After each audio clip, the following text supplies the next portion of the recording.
Okay, so today's one, just a quick one. I'm just going to introduce you folks, probably most of you haven't heard of it, to a game that I quite enjoy. I play board games from time to time, and this is one called Dixit. Prize winning. Game of the year 2010. It's a rather odd game, very simple. Let me just show you some of the bits. Instructions, just one side of English, that's it, the rest of it's in Polish by the look of it there, and Spanish, all sorts. The board is very simple. It's just for scoring, there's nothing else on there, there's just the numbers as you go round. Where are we here? 0, 1, 2, 3, how many points have you got? You're represented by little dinky rabbits in various interesting colours. And you've got little tiny cards which just have numbers on them, 1, 2, 3, 4, 5, 6 for each player in various colours, green ones, yellow ones, red ones, etc. Just to help you distinguish who's keeping what score. You can do it on a bit of paper if you want to. You don't need any of this stuff really to keep the score. The game is all to do with these. Now these cards have got nothing on them at all except for a picture.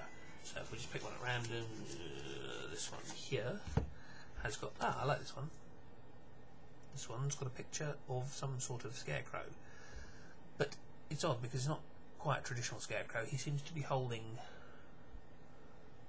looks like a scepter or something. He's standing in a field of poppies, not poppies, what are they, sunflowers. There's quite a lot you could say about him if you had to, and that's the point of the game.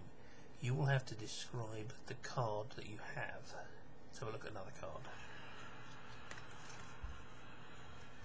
Completely different, this one. Looks like a hand, obviously. We've got a magnifying glass. We've got various veins or blood vessels highlighted, or lines are they, of maybe there's a lifeline or all that sort of thing highlighted in blue. Red background.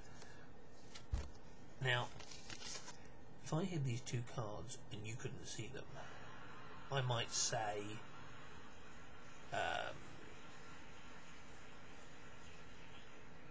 summertime.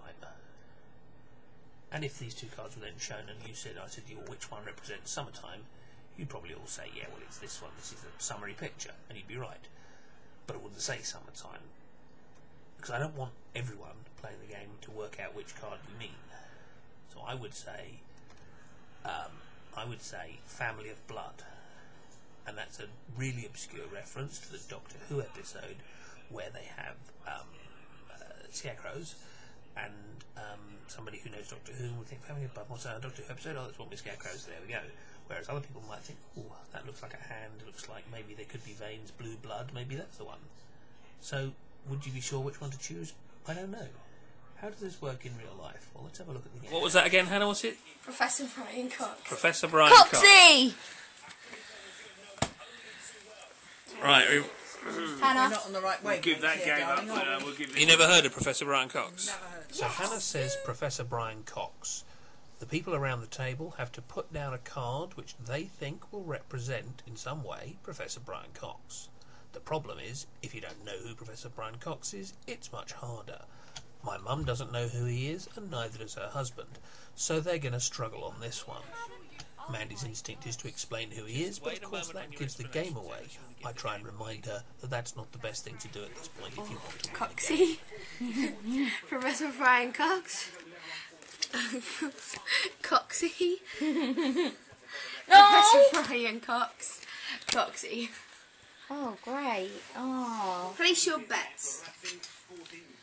So again, we've got cards down, and one of them is Hannah's card that she thinks is represented by the phrase Professor Brian Cox. The others are cards picked by the other players in the hope that somebody might choose theirs instead and they'll get some points.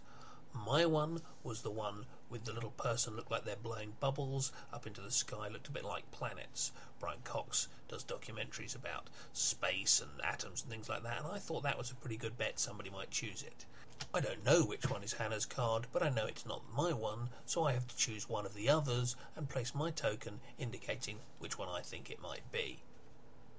Everyone else does the same, and then we see who's got it right and who's got it wrong. Placed our bets. Yes. I'm hoping you've gone for the slightly more obvious one. Yeah, so do I. We ready? There's nothing. Go. Stand over. Oh. 3 and 2. So Yeah. Jen and Mike And there we have it. quandary there. 3 people chose a card with lots of planets on it. Looks like some sort of abacus, so it could be to do with numbers, could be to do with counting, but obviously it's planets, and that's probably the card in question. My one was chosen by one other player, and somebody else chose one with some sort of hand and whirlwind on it. No idea why. Presumably my mum or Mike, who don't know who Professor Brian Cox is. It was number 4. And that's really the game. People put down their cards, you choose which one you think is the one that the person whose go it was has indicated, just like Hannah indicated Professor Brian Cox, so it was her go. We had to identify which card was hers. I got it right, it was the Abacusy Planets one. I got a point extra because somebody chose my card, so I fooled somebody into thinking it might be that one.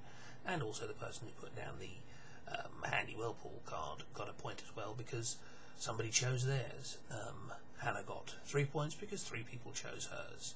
The idea of the game is to get as few people as possible to choose yours, so you get 3 points and one other person, or as few other people as possible, get 3 points, and everybody else doesn't get any points.